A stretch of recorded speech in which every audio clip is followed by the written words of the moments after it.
We had a very innovative business model where we invested in everything, and then we would split savings with the client 50-50. All our competition at that time was just doing technical measures. You come into the building, you see old lights, you say, oh, let's change that with LED. Everybody can do that. What we did, we had our own software. We developed AI, machine learning, neuro stuff, BI systems for behavioral change. We were able to use a lot of the existing equipment and just upgrade it a little bit and then add the layer of our software on top of it for big data analysis and so on. And so we were almost double efficient than most of our competition. Welcome to the Secrets of Success podcast. I'm your host, Dr. Ken Keis. Well, interesting, today when we're doing the interview with our guest, I actually had a real tough time just trying to cut it off and end it. I just wanted to keep going. The story and the journey of our guest, Miha, was just fascinating. What would it mean to you, or how would you respond if one day you woke up and all of a sudden you were bankrupt, and because this bankruptcy happened in Eastern Europe, you then had a $5 million tag or loan that would stick with you for the rest of your life? How would you respond to that? Well, Miha takes us through this whole journey of him growing a company, and then what happened in the financial collapse of 2008, 2009, and just how he came out on the other side. He's now a coach, and he helps others to embrace the events that happened in their life, including failure, to be able to, what he calls, fail forward and fail fast, to be able to move forward to success. So anyways, I have a bias. I really love this interview, and hopefully you do as well. We thank you for listening. If you like what we're doing, just please pass it on, leave a positive comment somewhere. I do want to encourage you that this show is sponsored by Consulting Resource Group, and our goal and what we do here is we help people to understand themselves, to develop themselves better, as well as just about any other company in the world. And so our commitment is really around you getting to know yourself. So one of the things we want to mention, and I've done in the last couple of shows, and that is our values preference indicator assessment, and the e-course, what do you really value, that goes with it. It's been a breakthrough. Whenever I do conferences and I speak and do this workshop, it is transformational. I still remember a career developer, been in the business for 20 years, and at the end of it, she just came up and said, you know what, this was so powerful for me. And that was just in a 90-minute session. So I take you through what I took this audience through in our e-course, step by step.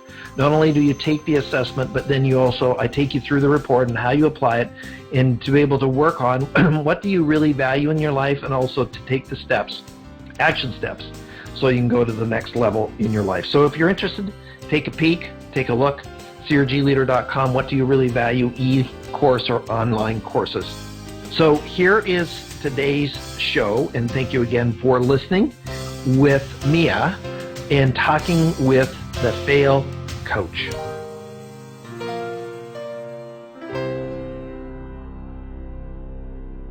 Welcome to the Secrets of Success podcast. I'm your host, Dr. Ken Keis.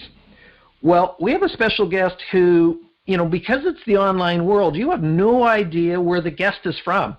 So I'm sitting in Vancouver, Canada, and we have our guest in Serbia who's kind of hanging out there, Miha, who is known as, he calls himself the Fail Coach.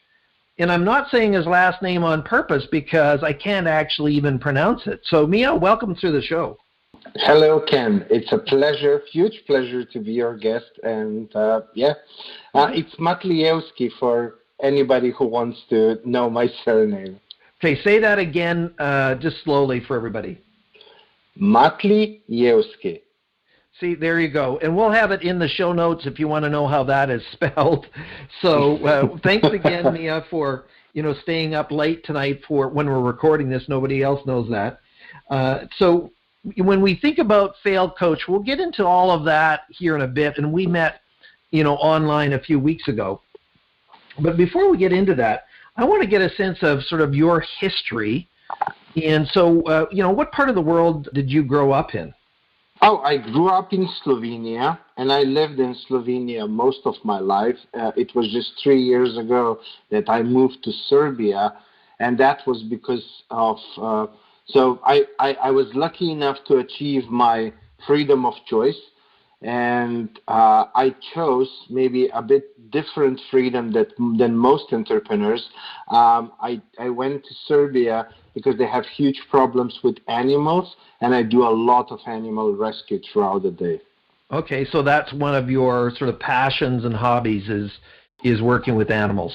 It's more like like a purpose. It's one of the two whys, the two purposes why I do everything that I do. And So there's the let's deeper call it meaning. an obsession then.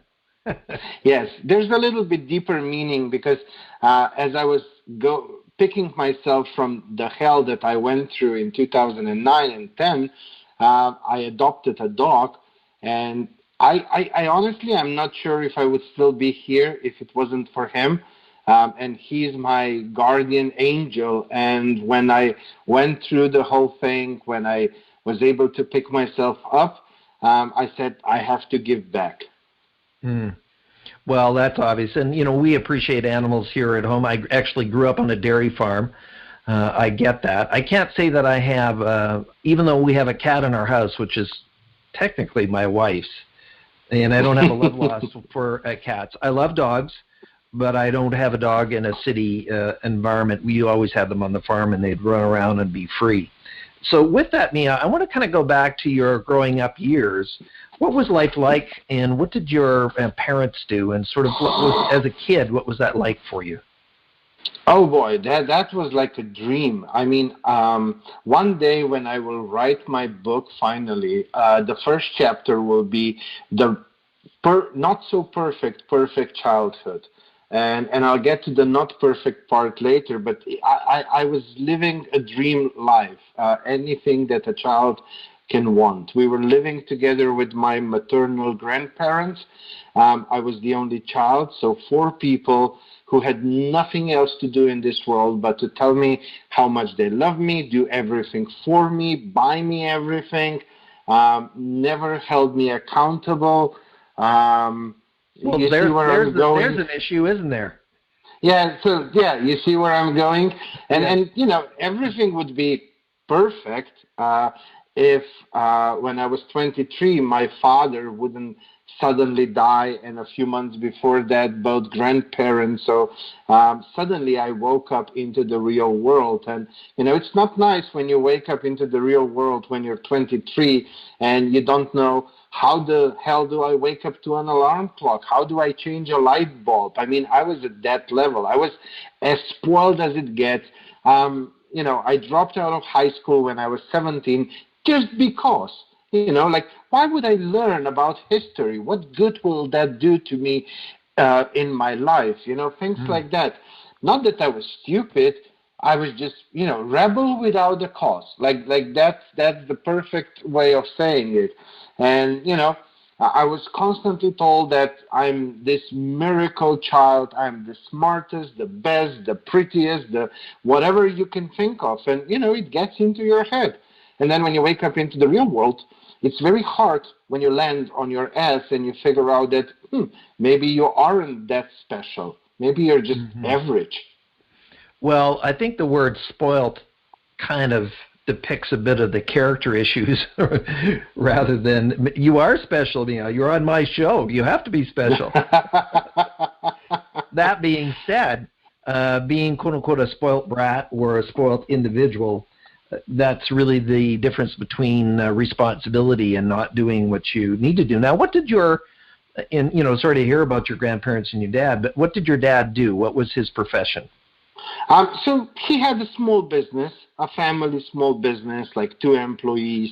That was the company I went to work for when I dropped out of high school with 18. And we were just importing and wholesaling medium and high voltage equipment for the distribution utilities. I know it sounds a bit complicated, but yeah, like, transformers and those cables for power lines. But it wasn't anything big. It was, we were doing well, but that was it. Well, my friend happens to be in that business, so I understand it a little bit. So, okay, so that's cool. Now your father passes away. You're 23. Wake up call. What happens? Well, it all happened really suddenly. So one day he was diagnosed with pancreatic cancer, and 3 weeks later he died. In between, he was, sedated and so on. So there was no training, no nothing.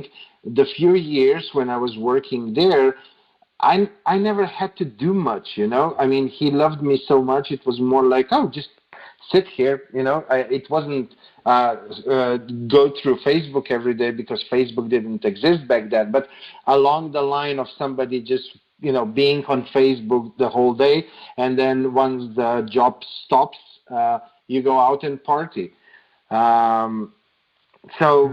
Yeah, and then, I don't know, I thought, well, I can handle this. How hard can it be? I didn't have any idea, like what goes into entrepreneurship.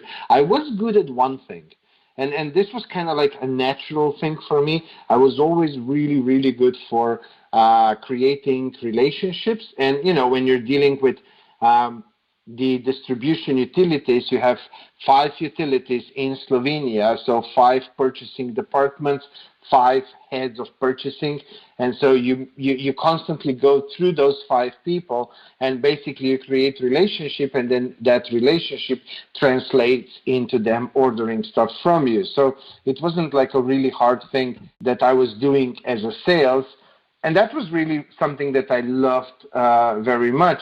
But I had no other ideas. How do you manage cash flow, finances, other finances, managing the company, the employees? I had no clue what I'm doing. And, instead of maybe finding a CEO or learning something, now, here kicks in that perfect childhood, being always told how amazing I am. Like, I can handle that. Like, and I wasn't handling it really well. But then, life sometimes gives you some luck on that journey. Like maybe life thought, oh, maybe that guy, he learned the lesson.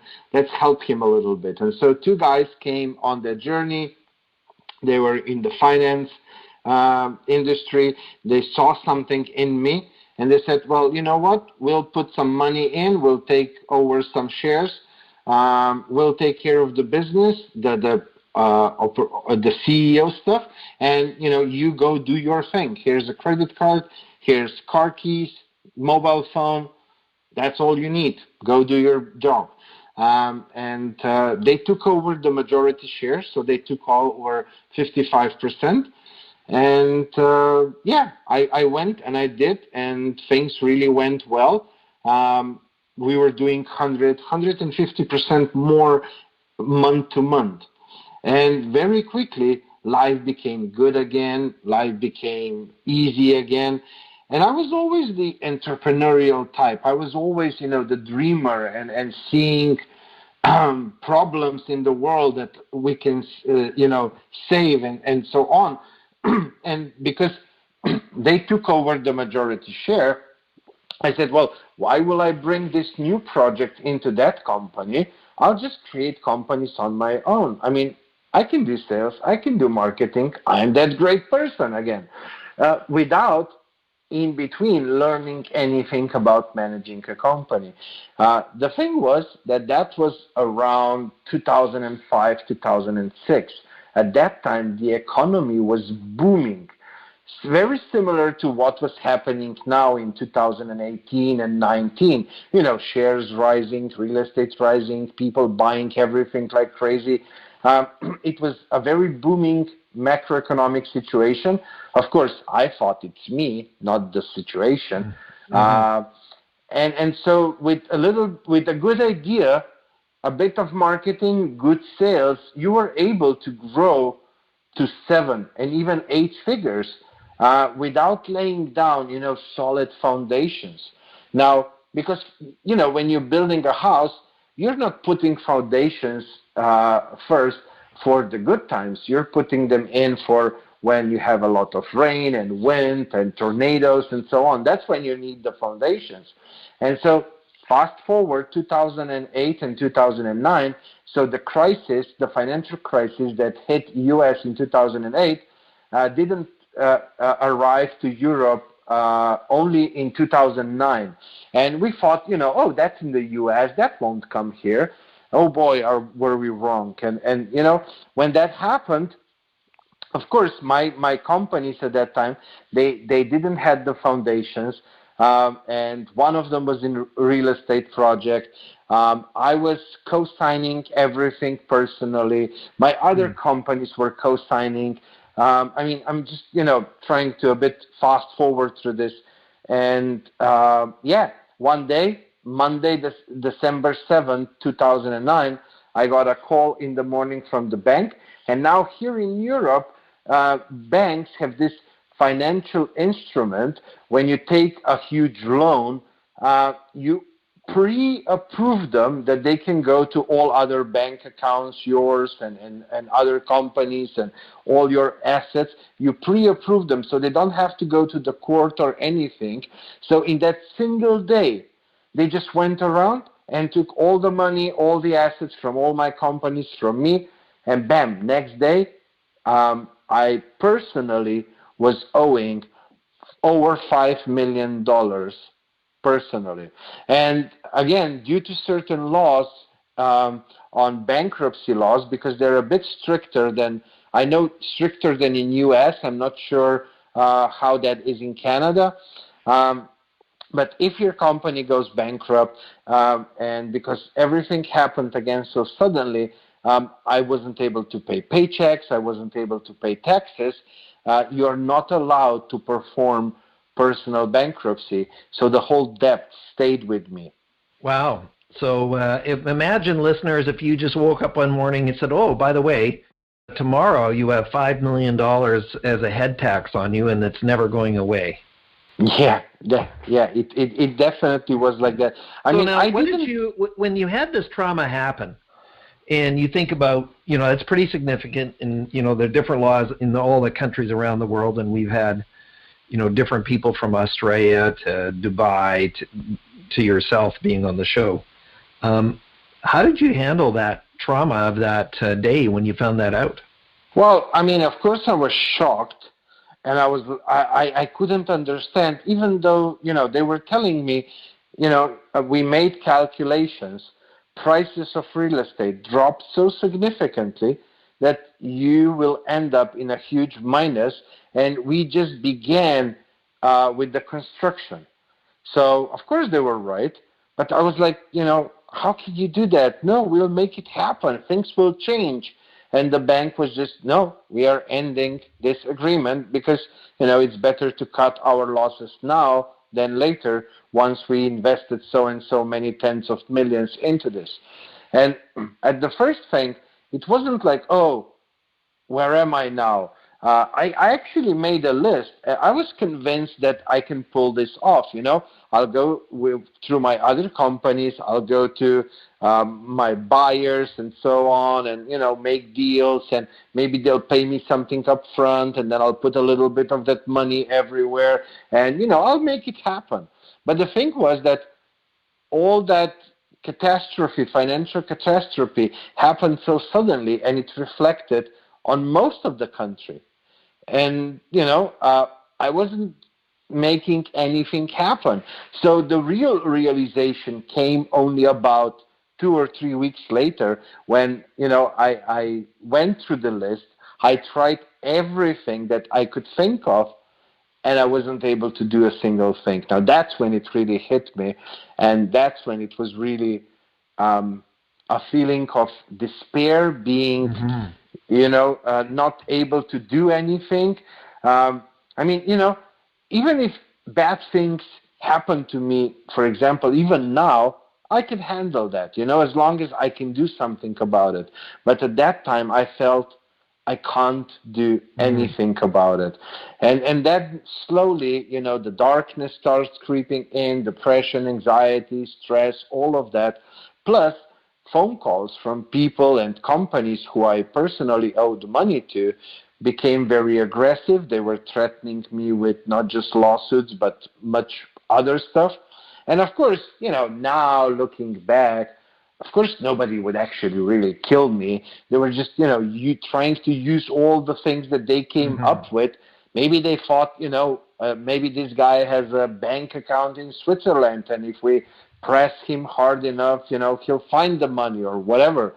I mean, and they were also needing oxygen because this was small businesses, families, and so on, like all my employees and so on. So the emotions, because I never wanted to do anything like that to them. It wasn't like it was my intention. I really went with all my heart into all those projects. So that emotions, plus the threats, plus being so lost and so confused, I actually believed all the threats. And so this was just a permanent state of anxiety, depression, all of that. Like my head was walking nuclear reactor, just waiting to burst open. And it was 24/7, and that was what was killing me most as the time went on, because all I wanted was some peace and quiet, and I wasn't able to that peace and quiet. When I was home alone, it was unbearable. When I went out, I wasn't present. I was in my head, and it was this back and forth, and I couldn't find any peace anywhere. So now you're going through this emotional toil, and I get that. I understand that. So then, in just the burden, the thought of all the people you owe, I think even from an integrity point of view, Miha, you don't want to let your friends, your employees down. And so there's this part of, I don't want to call it, it was sort of orchestrated shame on you. So with that, what next to kind of get out of this hole? What did you do? Well, I mean, this lasted for quite a few weeks and months. And as the time went by, it was more dark and darker and even darker. And every month you think, this was the most terrible month that I ever had in my life. And then, bam, next month it surprises you with even more darkness. So, you start wondering, is it worth going on like this? And you start thinking, you don't even think that, oh, this will pass one day, like the whole economic situation. I was convinced that this is it. The whole world has fallen apart. We abused the system, and now this is it for the next 50, 100 years. So this is it, what my life will be until I die. And then you start questioning, like why would I even go on? And then, you start Googling stupid things like suicide and how to do it and so on. And then it was in the spring of 2010, one evening, late in the evening, about 10, 11 p.m., that day I got the notice that my last things, my apartment will be taken away as well in a few days.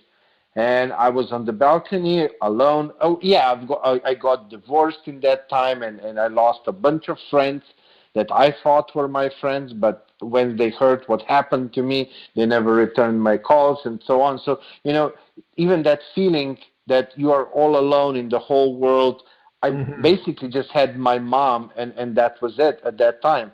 And so I was sitting on the balcony, and just like that, I still don't know how the whole thing went, but I just climbed on the other side of the fence. I was holding myself with my left hand, and I was already inclined over the edge, 45 degrees. I was watching down. I can remember like it was yesterday, this part, watching down. And the thought that went through my head was, am I going to make this right? Or will I just end up on a wheelchair? Because I was on the 5th floor. If you're on the 20th floor, you jump, you die, no brainer. 5th floor, things can happen. Because for me, suicide wasn't to escape, not paying people back or anything. It was to escape not having any peace and silence in my head. That noise drove me to that point. And for me, suicide was you jump, you die, it might hurt for a second, but then it's all peace and quiet. That was, my idea. And then at that moment, as I said that to myself, it was almost like, the best way I know how to explain it, and, English is only my third language, so sometimes I struggle a little bit with the vocabulary as well. But the best way I can explain it is almost like, Miha split into two Mihas, and one Miha started yelling at the other Miha. And I used a lot of juicy words, and I'm not going to repeat that here on your podcast. But, along the lines, like, oh, why did you go into that project? Why did you sign this? Why did you not go to the lawyer? Why? But the common word was you. And, back to the perfect childhood, whenever something good happened to me, I never appreciated it because it was just normal that good things happen to me because I'm this amazing Miha.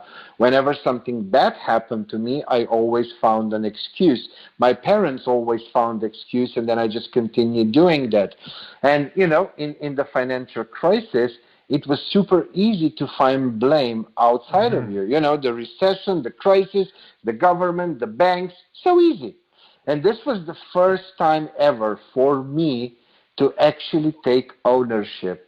And that's when the magic happened, was when I literally had the aha moment. I was like, well, if I did all those stupid, wrong things, and I was still able to come to the wealth that I had and all of that, if I change things, at that time I didn't understand if I learn. It was just if I change my behavior, my habits and all of that, I can do better, I can do bigger, I can do it again. And that was that little ray of light and it was all I needed to start fighting again. And it was a fight.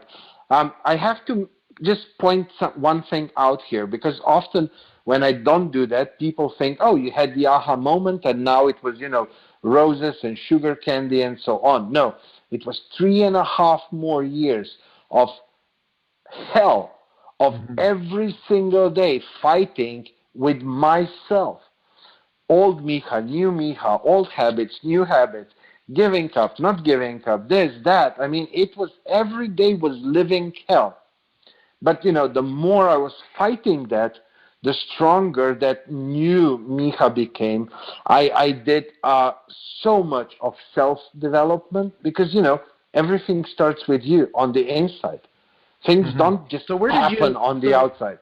So you went on this journey of self-awareness and development. Where did you go to find some of those sources over that 3-year period of time?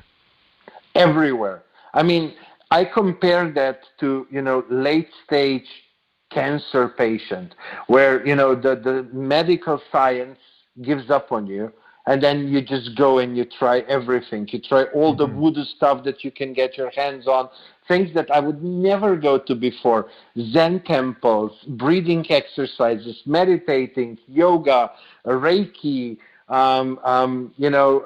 people who look at your stars, like anything I could get my hands on, self-development books, anything I could find on that. Because, back then, that was 2010, 11, 12.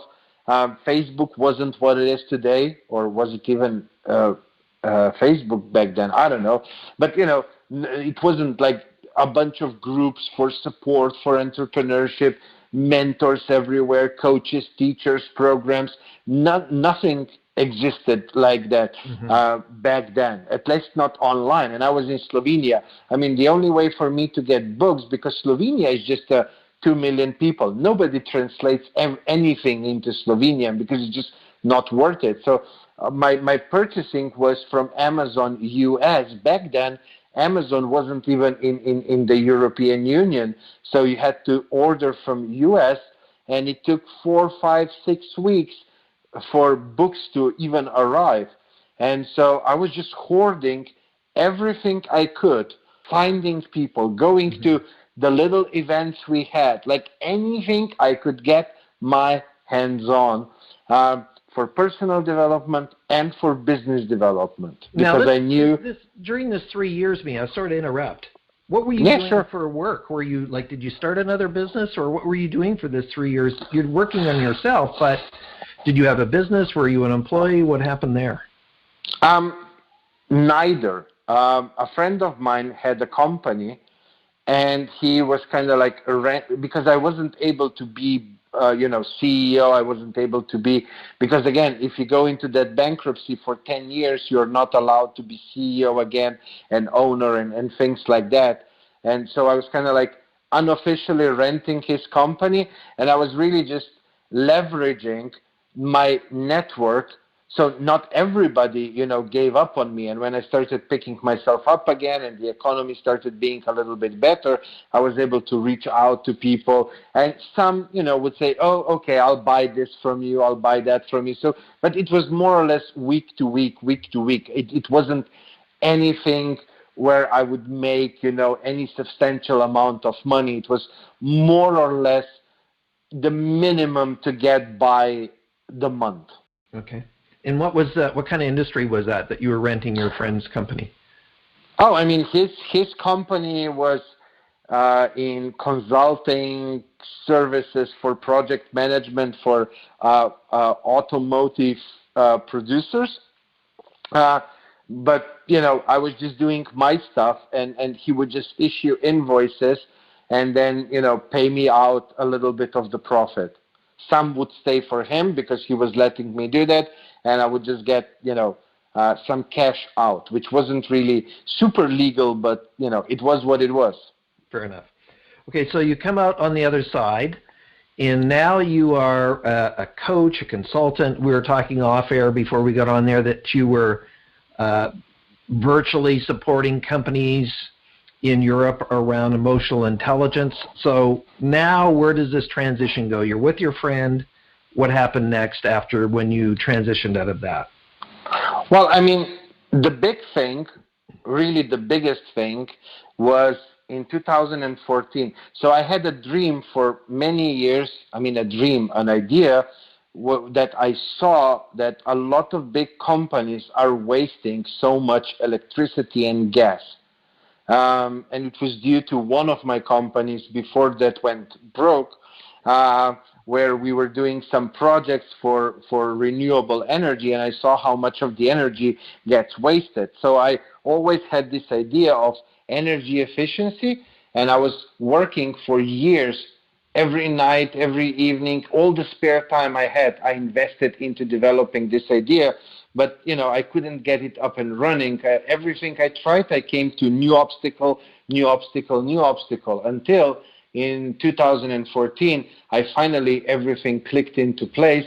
I found an investor who was willing to give me $3 million of seed funding because there was a huge investment on our end. I got through my network, through leveraging trust, I was able to find a client that was okay with us doing MVP there and so on. And then because of all the lessons from the past, all the preparation, all the leverages that I was able to use, I was able to scale that company from 0 to multiple 8 figures in the first year, multiple 9 next year, and then in the third year, a competitor, which is a Fortune 100 company from Europe, and they took us over.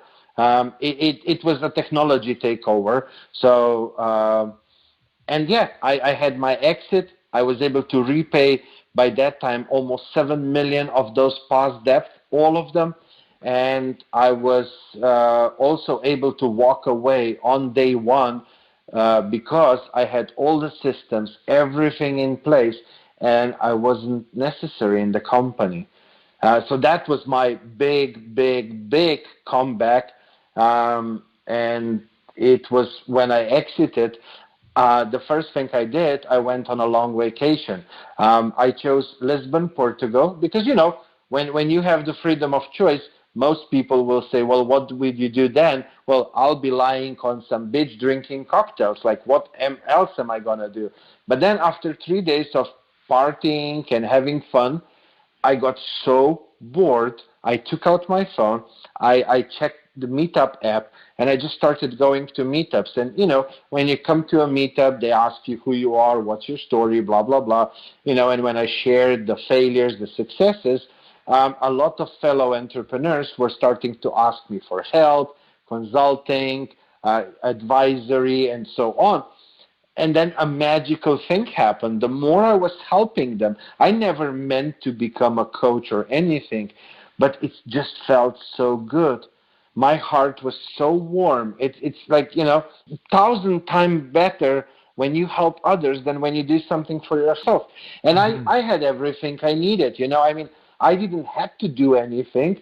And I think, for me, finding my purpose was when I was able to do whatever I wanted to do in the whole wide world, meaning even, sleep on the couch 24/7 and watch reruns of Friends. And that's when I went for what I was, I guess, maybe meant to do from the start. I don't know. But yeah, just the whole dance between them wanting more and more and me giving them more and more, but in return feeling better and better and better and more fulfilled and more happy. And I got hooked, like some people get hooked on cocaine. I got hooked on helping others, and I couldn't stop myself. Even now, my current first lady, she's often like, why do you have to do all those, podcasts and coaching calls and brainstorming sessions and all that? And I say, like, I can't help myself. When I see fellow entrepreneurs in need and so on, I have to help. It's a disease. It's sickness. It's bigger than me, when you just can't help yourself not to do that. Well, I get it, Miha. I mean, if somebody phones me and says, listen, we'd like you to be on our podcast, and there's a fit, it's not even a question if I'm going to do it or not. It is just, it's easy peasy. You are energized by it, and that clearly is for you. Now, if you can believe it, Miha, we only actually have a few minutes left, and we've just actually gotten into your story. But I appreciate, and one of the things I want to say to the listeners is, Miha, you've been open and authentic and real about all the stuff that you've been through and transparent, and so thank you for that. And I think that's encouraging to listeners that no matter what, you've just stuck through it and you stayed with it. Now, I do want to ask you one question before we kind of wrap up the show with some tidbits around your fail coach business that you're doing now. Sure. And that is, what was the technology, without breaking patent laws, what was the technology that you came up with that was saving energy? Like in a nutshell or a simple statement, what was it that you were teaching people what to do? Sure. I mean, we were actually doing it. We had a very innovative business model where we invested in everything, and then we would split savings with the client 50-50, and those were huge clients. But the thing was that all our competition at that time was just doing technical measures. You come into the building, you see old lights, you say, oh, let's change that with LED. Everybody can do that. But what we did, we had our own software.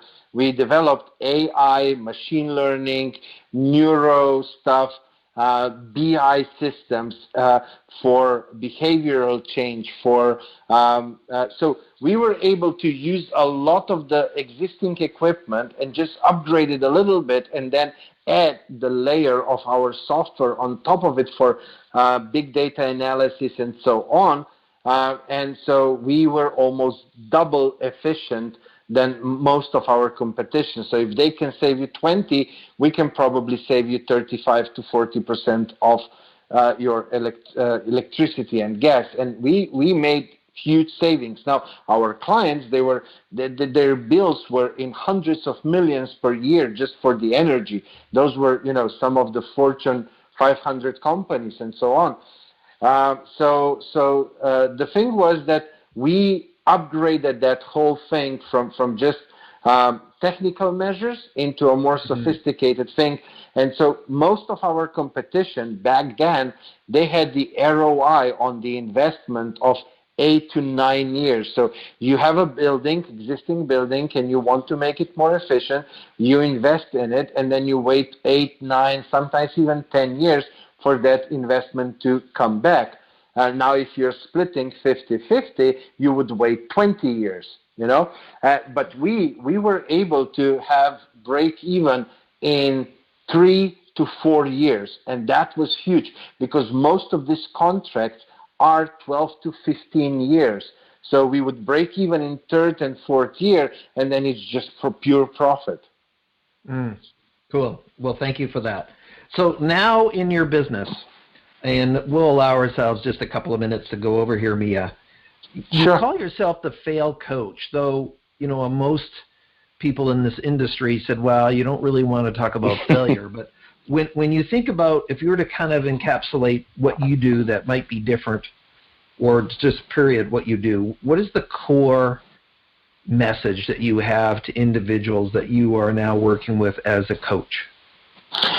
I mean, I help them with a whole lot of things because, after 23 years as an entrepreneur, you can help companies with a lot of things. But the two most core things and the two biggest lessons of all my entrepreneurial journey were laying down solid foundations. So that's something I'm super passionate about. And then the second one is embracing failure, falling in love with failure. Failure is a good thing. Having healthy relationship with failure. Failure is the most amazing thing when you know how to handle that, when you use it in the right way. It can be your best buddy on the journey to success. I mean, Ken, you've been in business for a long time. Like me, and everybody in your from your listeners who have been in business for some time. I mean, there's no way you can just succeed through everything. I mean, there's so much trial and error and testing and trying and failures and mishaps and this and that, and it's very important. Can you bounce back almost immediately and go at it again? Can you fail fast and fail forward? If you do that, you will reach success so much sooner. But there is no entrepreneurial journey without those roadblocks and bumps and testing and trying and failing. It just doesn't exist. Not unless you were a 23-year-old with 4 people taking care of you. Oh, well, yeah, man. I mean, that's a whole different thing, yeah. Yeah, I was messing with you, Miha, a little bit. But yeah, absolutely. Now, before we go, I want to make sure that people find out how to get a hold of you. So what's the best way to contact you? I mean, one thing is they can just go to my website, fail.coach. But recently, because, leverages are the most important part if you want to speed up the process. If you need some oxygen money right now, leverage of trust. It takes time to take new people through the know, like, trust journey. If you need something fast, go where you already have trust. So I've created this whole training called the leverage of trust, which is really helping people, and especially in the online world, because if we are a little bit older and we weren't born with iPhones in our lap, the communication in the online world can be really scary. So I'm helping people how to build trust, how to nurture trust, and then how to leverage trust in the good way so that they don't lose it, because you can so easily lose trust. And once you lose it, I mean, you've invested all that resources into building it and nurturing it. If you lose it, it's very hard to get it back. So they can just go to leverageoftrust.com, and that will take them through the journey. Perfect. Now, you also have a podcast, and where do they go to find out about it? Brain Dump by the Fail Coach. From below zero to hero, Brain Dump by the Fail Coach. They can just type that. It's on all platforms, Apple, Google, Switcher, Stitcher, all of those platforms. So it's called Brain Dump by the Fail Coach. I don't think anybody else calls himself Fail Coach, so it shouldn't be too hard to find it. For sure, Miha. So, Miha, what would you like to leave as a final word to the listeners here at Secrets of Success? Stay humble, be grateful, and make sure that you fail fast and you fail forward. Well, Miha, thank you for taking the time and hanging out with us and sharing your story. It was fascinating. Well, thank you, Ken, for having me, for allowing me to be your guest. And by the way, I can't wait for the tables to turn and you'll be guest on my LinkedIn Live interviews. So I can't wait to do that. I look forward to that and hanging out with somebody who speaks 7 different languages. And I barely speak one, so I'm just working on that. So thanks, Miha. Well, Secrets of Success listeners, you've been listening to Miha. He likes to go by Fail Coach. But by his story, which really kept me captivated, he's been through a lot and it also came out alive at the other end. So my encouragement is no matter what you've gone through, you can still succeed. Find help, people that you trust that really can encourage you as Miha has. And now really he's serving others to go to the next level. So thank you as always for listening. If you like what we're doing, please pass it on, share it, leave a positive comment in whatever platform you're listening on. I'm your host, Dr. Ken Keis. Thanks for exploring the secrets of success with us. If you want to keep the momentum going, log on to crgleader.com. Scroll to the bottom and sign up for our inspirational emails. You can also take your success to the next level by following us on Facebook and Twitter and connecting with Ken on LinkedIn. We hope you have a great week and look forward to you joining us next time for the Secrets of Success podcast with Dr. Ken Keis.